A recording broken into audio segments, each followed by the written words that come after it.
우리가 성경을 보다 보면 그 시대별로 좀 이렇게 중심이 되는 인물들이 있습니다. 물론 성경 전체의 중심은 예수님이시죠. 신구약 모든 내용이 예수님에 관한 말씀입니다. 그래서 우리가 성경 통독을 한다든가 성경의 어떠한 내용, 어떠한 장을 본다 해도 다 예수님과 연결시킬 수 있는 거예요.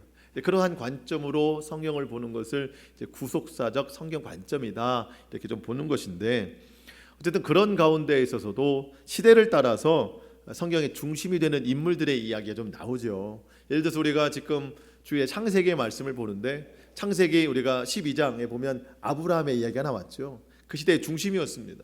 그리고 아브라함 다음에는 이삭의 이야기가 나오고, 그 다음에는 또 많은 분량의 야곱의 이야기가 나왔습니다. 야곱의 12아들 중 어쨌든 대를 이은 아들은 유다이지만 그래도 전체적인 스토리를 이끌어가는 아들은 11번째 요셉입니다. 요셉. 그래서 요셉의 이야기가 사실 이 야곱 뒤에 등장을 해야 되는데, 오늘 성경 본문에 보니까 요셉의 이야기가 아니고 에서의 이야기가 나오는 거예요. 에서의. 여러분이 에서는 그 어떤 믿음의 이야기로 진행되는 이 성경에서 그렇게 중심이 될 만한 인물은 아닙니다. 그리고 여러분 성경을 보시다가 좀 난해한 부분이 좀 나올 때가 언젠가 보면 족보 이야기예요. 족보 이야기. 이 성경의 족보 이야기가 참 난해합니다. 읽기도 힘들고 이해하기도 힘들고. 여러분 그래도 뭐 예수님의 족보다, 뭐 누구의 족보다 해서 그 믿음의 중심을 이루는 사람들의 족보 이야기는 우리가 좀 어려워도 그나마 좀 이해하고 넘어가는데, 아니 오늘 본문에는 에서의 족보 이야기가 나와요.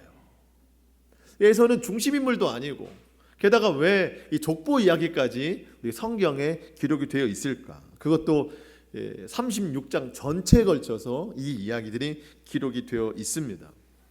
어쨌든 여러분 성경은 하나도 우리에게 불필요한 것이 없어요. 성경은 모든 내용이 다 우리에게 영적 교훈을 두는 말씀입니다. 그런 의미에서 오늘 말씀도 보면, 오늘 본문이 속한 이 창세기 36장은 우리에게 그런 교훈을 줘요. 우리가 추구해야 될 삶의 목적이 정말 무엇인가? 우리가 어떤 목적을 가지고 살아가야 되는가? 그것을 우리에게 말씀을 해주고 있고, 하나님이 이 세상을 창조하시고 다스리시는데, 여러분 우리가 믿음이 아닌 우리의 관점으로 세상을 보면 이 세상은 너무나도 넓어요. 그 넓이와 이 세상에 가진 힘에 비하면 우리는 한없이 작고 연약합니다. 그런데 하나님이 만드신, 하나님이 창조하시고 다스리시는 이 세상을 우리가 그 하나님을 믿는 관점으로 세상을 바라본다면, 여러분 우리는 나약한 것이 아니에요. 우리는 힘들고 어려운 가운데 물론 살아가지만 하나님을 향한 믿는 믿음으로 이 세상을 바라본다면 그 가운데 우리가 힘을 얻을 수 있다는 거예요. 그러니까 이 세상을 바라보는 관점이 믿음으로 바라보는 그 관점으로 우리가 바뀔 때 살아가는 힘을 얻을 수 있다는 겁니다. 결국 사람의 삶은 하나님을 믿는 믿음으로 살아가는 것입니다. 여러분 우리의 삶에 영원한 것이 있을까요? 우리 주변에 영원한 것이 있나요? 혹시 우리 주변에 믿을 만한 것이 있나요? 여러분 아무것도 영원한 게 없어요. 아무것도 믿을 만한 것이 없습니다. 오직 하나님만 우리에게 영원한 분이시고, 하나님만 우리에게 믿을 만한 분이 되십니다. 저와 여러분은 그래서 믿는 사람들이다 이렇게 이야기를 합니다. 저는 믿는 사람입니다. 그렇다면 우리가 무엇을 믿는가? 정확히 말하면 삼위일체 하나님을 믿는 거예요. 삼위 하나님, 성부 하나님, 성자 하나님, 성령 하나님을 믿는 겁니다. 여러분 성부 하나님, 그 하나님 우리에게 어떤 분이신가요? 이미 하나님은 세상을 창조하신 분이십니다. 우리를 다스리시는 분이세요. 통치하시는 분. 그 하나님 우리를 사랑하신다고 성경에 써있네. 그렇게 찬송가도 우리는 부릅니다. 그러면 성자 하나님이신 예수님은 우리에게 어떤 분인가요? 우리의 죄를 위해 십자가에 달려 죽으신 분, 그리고 다시 오셔서 그분과 함께 내가 영생의 부활을 믿는 것, 그것이 우리가 예수님을 믿는 것이죠. 성령님 어떤 분이세요? 하나님의 말씀을 우리에게 가르쳐 주시고 기억나게 하여 주시고 우리를 도우시고 지키시는 분, 그분이 우리 성령님입니다. 이렇게 하나님의 행하심을 믿는 것, 예수님의 행하심을 믿는 것, 성령님의 행하심을 믿는 것, 이것이 결국 우리가 믿음으로 살아간다는 거예요. 여러분, 삶은 이러한 믿음으로 살아가는 것이지 또 다른 믿을 것이 뭐가 없나 그것을 찾는 것이 아니에요. 여러분, 그래서 우리가 정말 예수님 잘 믿어야 됩니다.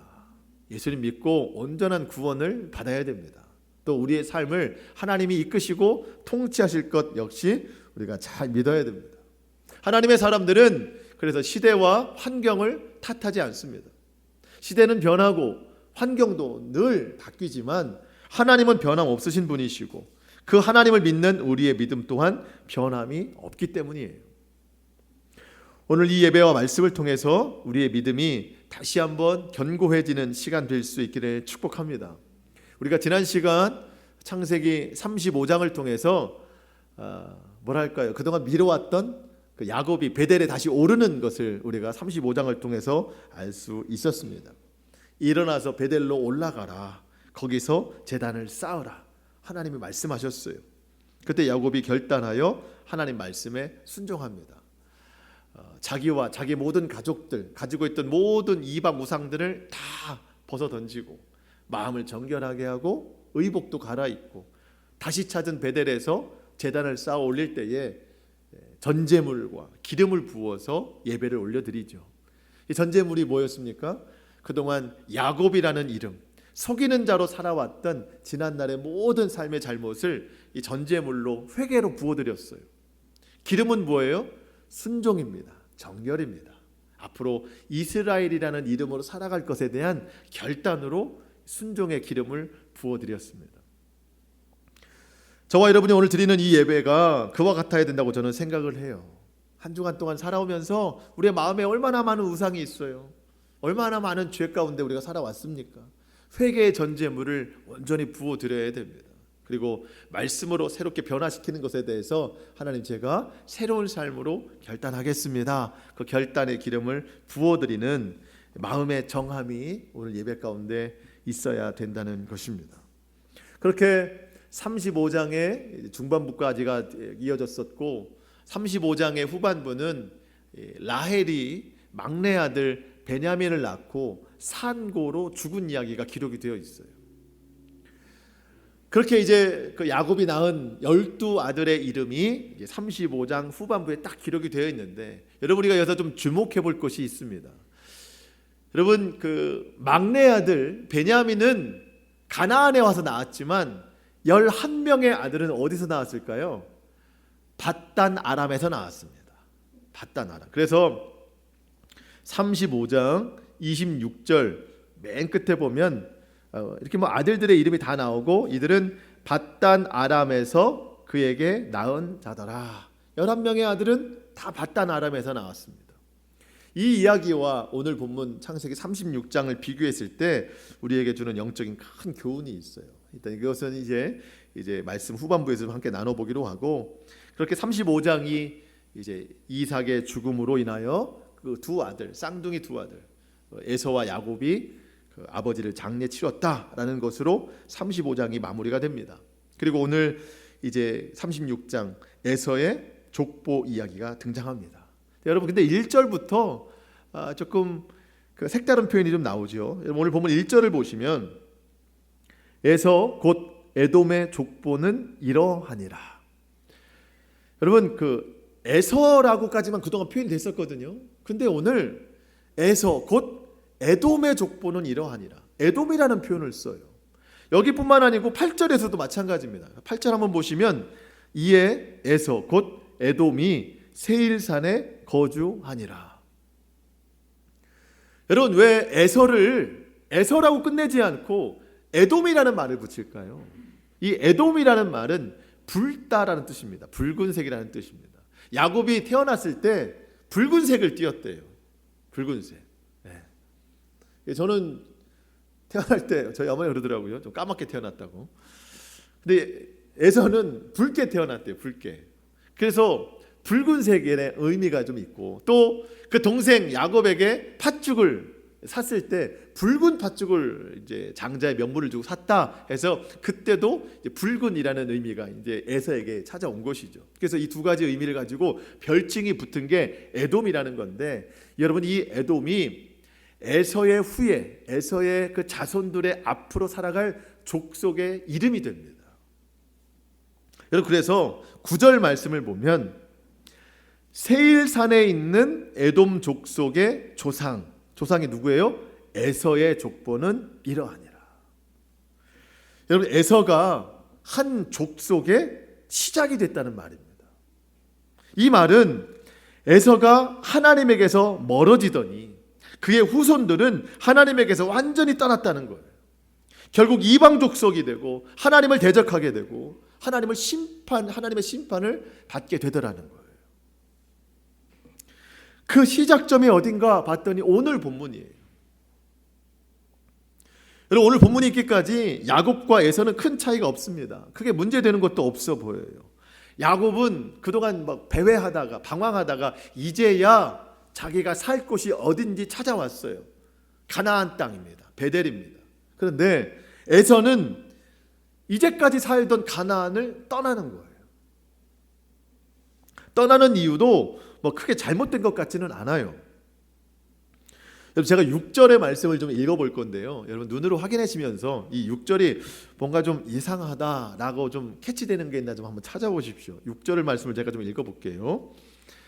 에서가 자기 아내들과 자기 자녀들과 자기 집의 모든 사람과 자기의 가축과 자기의 모든 짐승과 자기가 가나안 땅에서 모은 모든 재물을 이끌고 그의 동생 야곱을 떠나 다른 곳으로 갔으니. 뭐 좀 특별하게 느껴지신 게 있나요? 반복되는 단어가 있나요? 자기라는 단어가 계속 나오죠. 자기 아내, 자기 자녀들, 자기 집 사람, 자기 가축, 자기 모든 짐승, 자기가 모은 모든 재물. 여러분, 이것은 자기 것에 대한 애착심을 넘어서 이 자기 소유가 자기에게 힘이 됐다는 거예요. 자기에게 능력이 됐다는 겁니다. 지금 에서가 가나안 땅을 떠나게 되거든요. 이 떠나는 이유도 자기 소유에 대한 힘을 가지고 떠나는 겁니다. 그래서 7절 말씀을 보면은요, 떠나는 이유는 그럴듯해요. 7절, 두 사람의 소유가 풍부하여 함께 거주할 수 없음이더라. 예전에 우리 아브라함과 롯이 좀 생각이 나죠.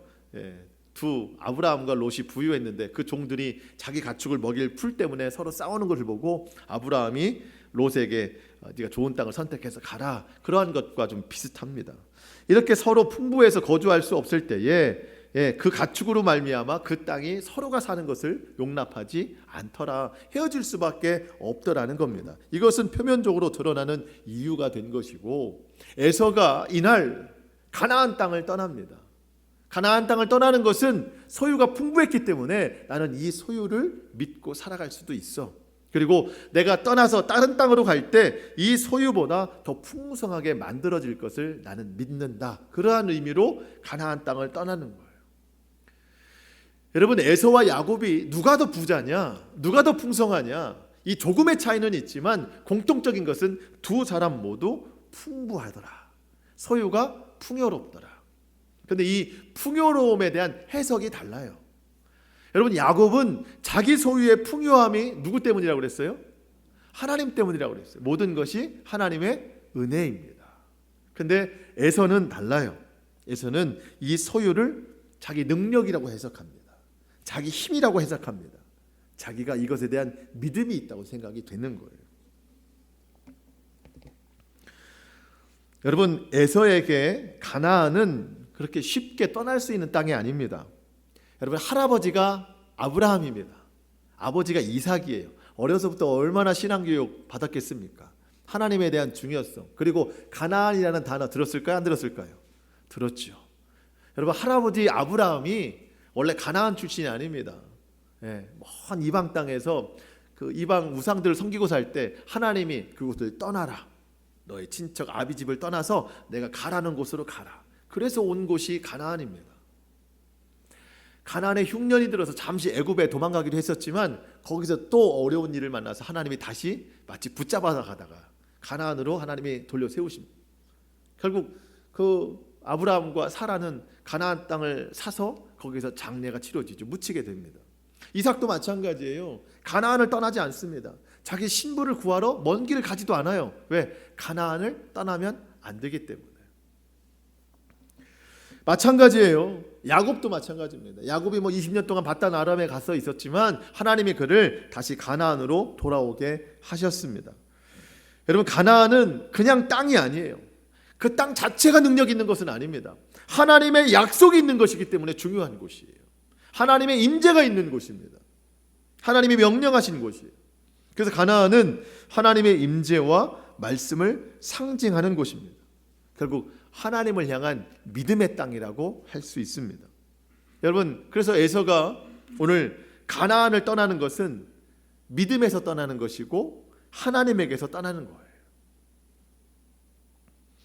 에서가 가나안을 떠나니까, 믿음을 떠나니까, 하나님을 떠나니까 그의 인생에, 또 그의 후손에 오늘 본문과 같이 하나님의 역사는 없고 사람의 족보만 남는 거예요.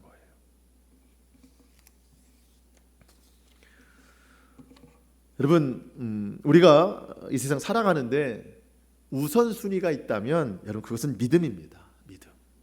예수님께서 사단에게 3가지 시험을 받으실 때 첫 번째 시험이 뭐였어요?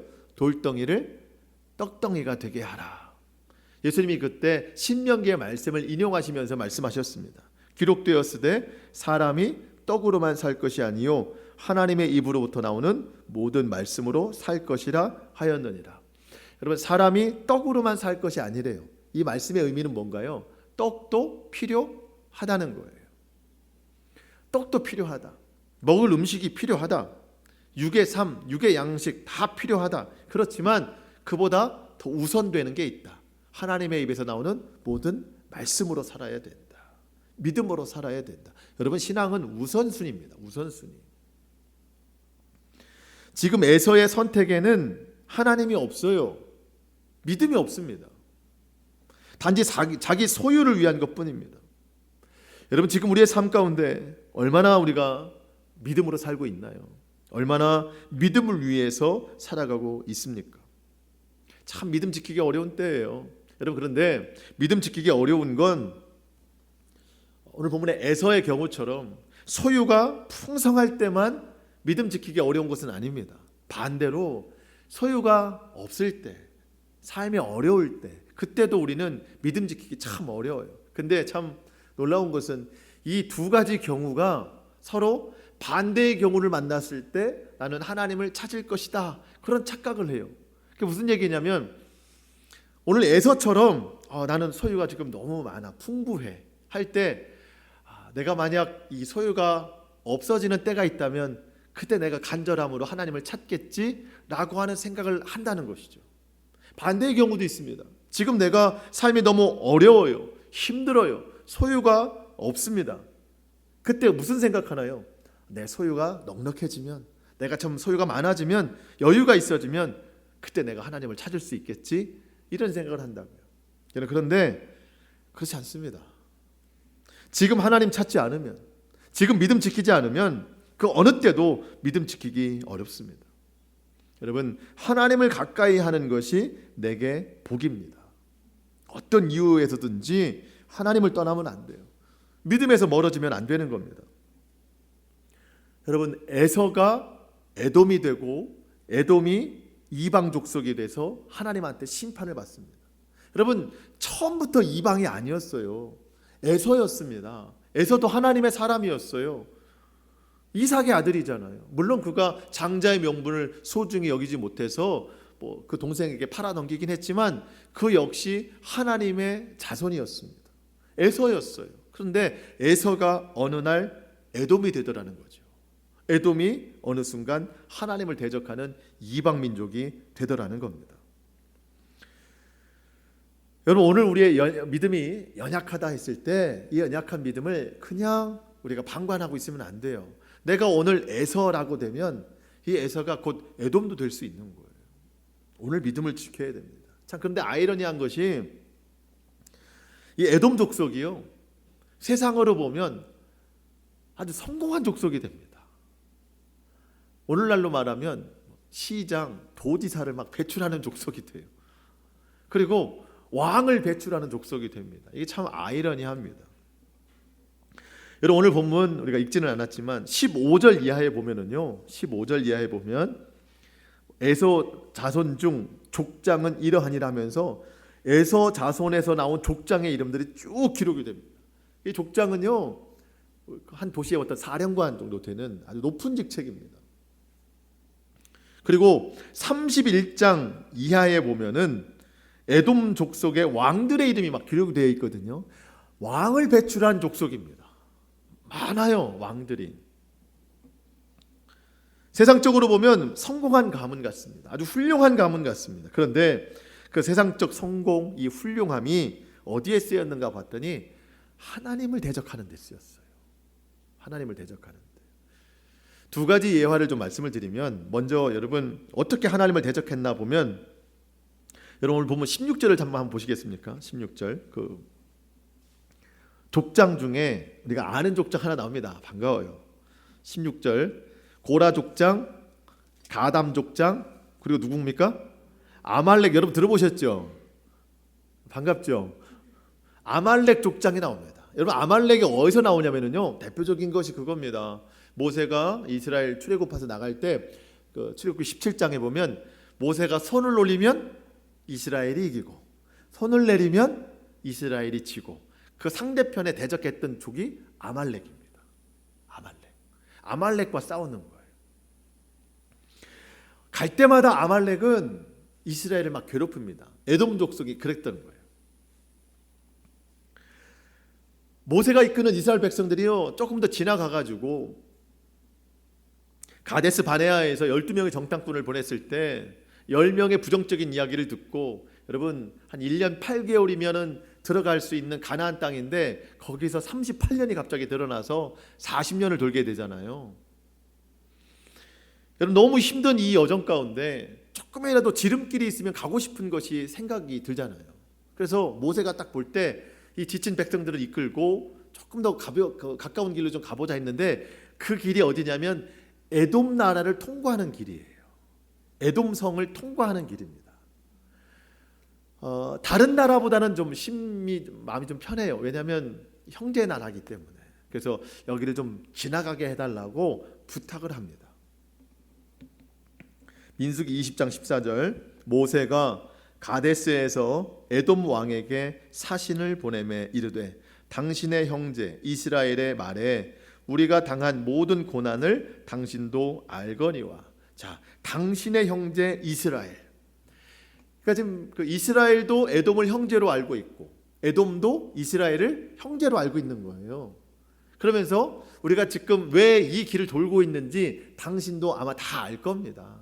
우리가 왜 애굽에 살다가 이렇게 지금 광야를 지나는지 당신도 다 알 건데, 이 길이 너무 멀고 힘드니까 당신의 나라를 좀 통과하게 해주십시오라고 서신을 띄우는 거예요. 통과하되 아무것도 다치지 않겠습니다.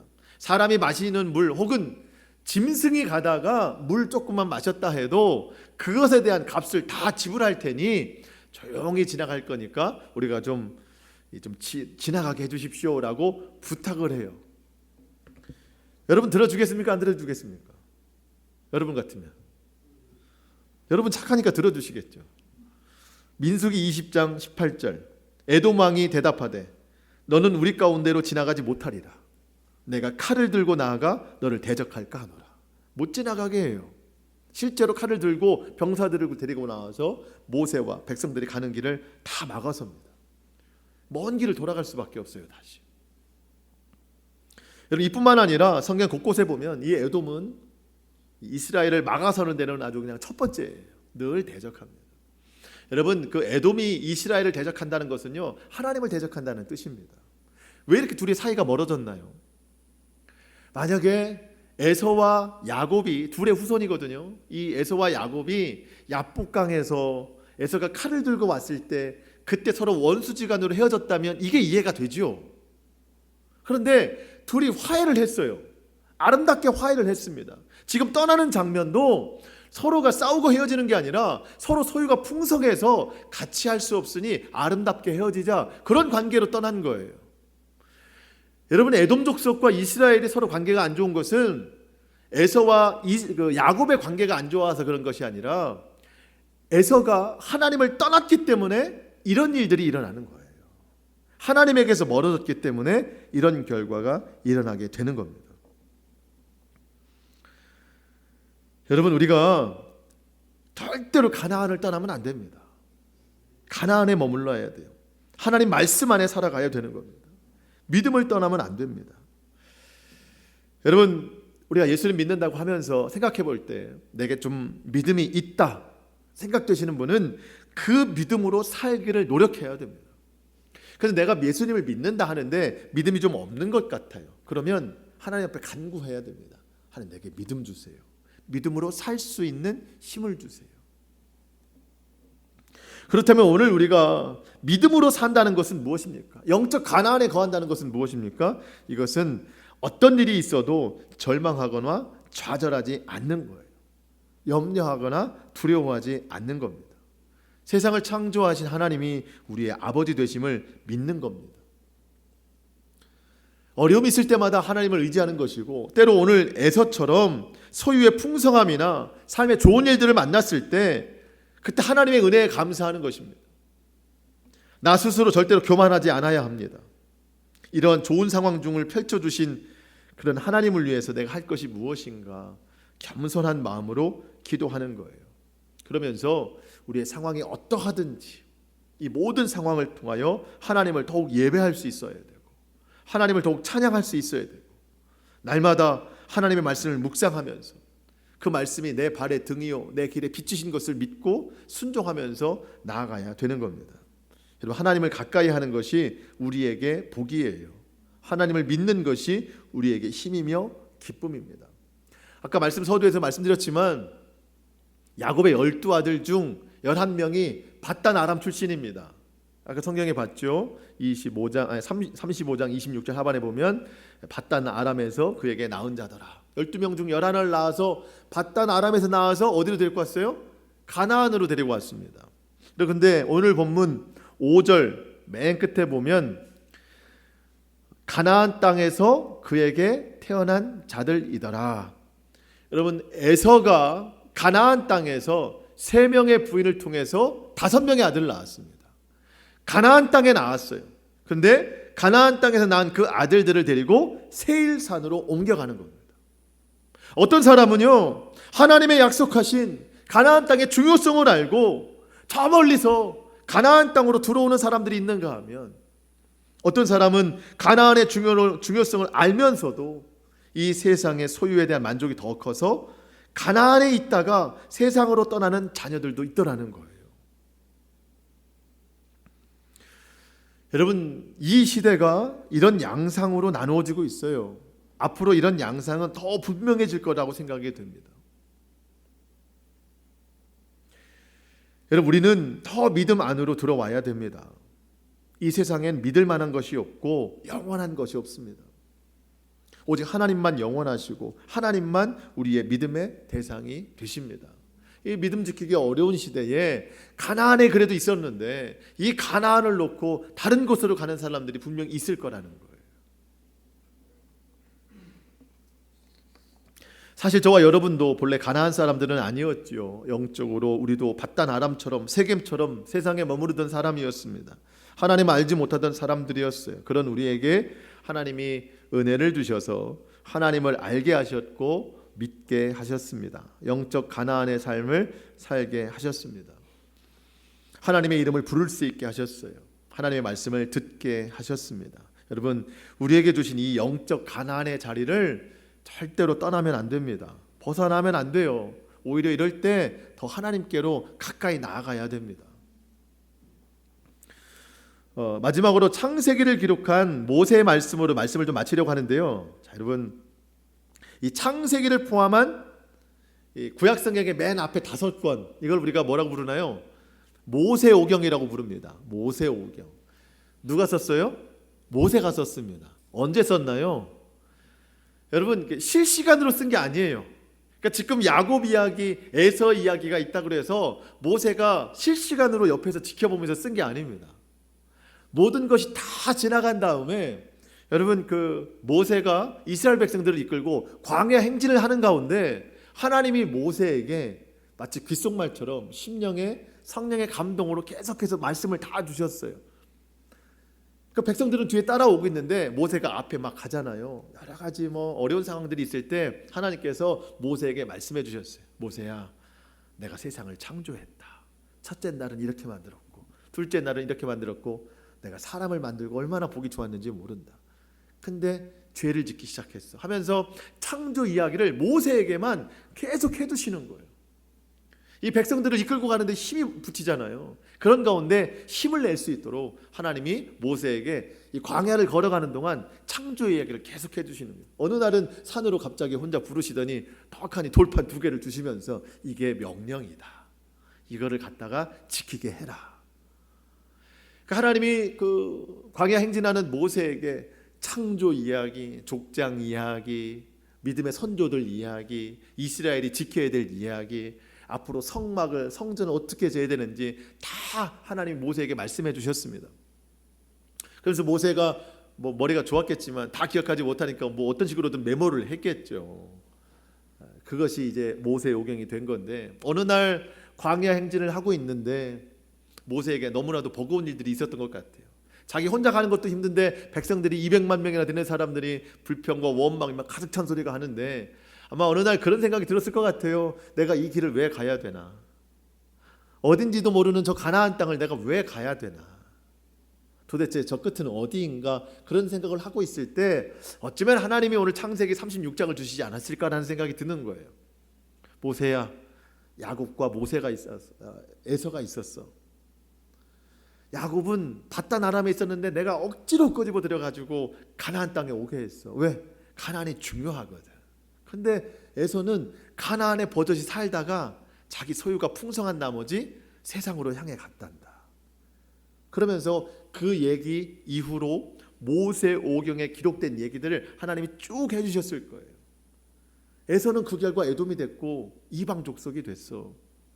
야곱은 가나안 땅에서 뿌리를 내려서 믿음의 조상이 되기 시작했고 그의 후손들은 이렇게 살게 됐단다. 가나안이 그래서 중요한 거야. 아마 야곱이 다시 힘을 냈을 것 같아요. 광야를 지나는 동안 왜 저 가나안을 가야 되지? 왜 내가 힘든 길을 가야 되지? 할 때 이 모세오경 하나님께 주신 말씀을 듣고 그래, 가나안을 향해 가야 되는 게 맞다. 그 땅 자체의 능력이 아니라 하나님이 그것을 약속하셨기 때문에, 하나님이 그곳에서 함께 하신다고 믿기 때문에 이 길을 가는 게 맞아. 저 불평하는 백성들을 데리고 이 힘든 여정을 가는 게 맞겠어 라고 하면서 그 자리에서 다시 한번 힘을 내지 않았을까, 그런 생각이 드는 거예요. 아마 그 모세가 이 에서의 이야기를 듣고, 하나님으로부터 에서의 이야기를 듣고 삶의 목적이 성공이 아니구나, 능력이나 어떤 소유의 풍성함, 어떤 것을 이루는 것이 삶의 목적이 아니구나, 하나님의 말씀을 따르는 것이구나, 하나님을 가까이 하는 것, 하나님을 믿는 것, 하나님의 주권 아래 살아가는 것, 그것이 인생의 소망이구나 라고 하면서 다시 한번 잃었던 힘을 붙잡게 되지 않았을까, 그런 생각을 하는 거예요. 그래서 얼마나 하나님께서 이 백성들을 가나안으로 이끌고 싶으셨는지, 홍해 바다가 떡하니 막혀 있으면 하나님 그냥 가르시잖아요. 왜? 빨리 가나안으로 가라. 밤이고 낮이고 어디로 가야 될지 모를 때 불기둥과 구름기둥으로 이 백성 인도하시잖아요. 어디로 인도하십니까? 가나안으로 인도하시잖아요. 허기져서 다시 옛날로 돌아오고 싶다는 백성들에게 날마다 하늘에서 먹을 것이 떨어집니다. 고기 먹고 싶다고 하니까 메추라기가 1m 높이로 그냥 싹 날아오게 하시잖아요. 왜? 가나안으로 가라. 내가 약속한 곳으로 가라. 하나님께서 가나안으로 이끄시기 위해서 모든 것을 다 열어주셨습니다. 하나님이 오늘 저와 여러분을 가나안에 머무르게 하시기 위해서, 이 믿음 안에 머무르시게 하시기 위해서 모든 것을 다 열어주시는 줄 믿습니다. 말씀을 마치겠습니다. 오늘 말씀을 우리 마음밭에 좀 심어보기를 원합니다. 여러분, 모세만 갔던 길이 광야가 아니에요. 우리도 지금 광야길을 가고 있어요. 우리의 삶이 얼마나 지치고 힘듭니까? 광야길이 맞습니다. 광야의 지루한 길만 보면 인생의 목적 찾기 힘들어요. 그런데 하나님께서 오늘 우리에게 가나안의 목적을 말씀해 주셨습니다. 왜 믿음으로 살아야 되는지, 왜 그 소유의 풍성함 때문에 세상으로 향하지 말고 상황이 어떠하든지 우리가 믿음으로 살아야 되는지를 오늘 말씀해 주셨습니다. 더 하나님을 예배하고 더 하나님을 가까이 하고 더 하나님을 찬양하라는 거예요. 힘들고 어려울수록 더 하나님을 가까이 하라는 겁니다. 영적으로 바담 아람에서 태어난 우리에게 영적 가나안을 허락하신 하나님 앞에 늘 감사하면서 우리의 삶의 목적이 오직 소망이 주님께만 있음을 인정하고 저와 여러분이 늘 믿음으로 살아가는 귀한 믿음의 삶 될 수 있기를 주님의 이름으로 축복합니다. 아멘. 기도하겠습니다.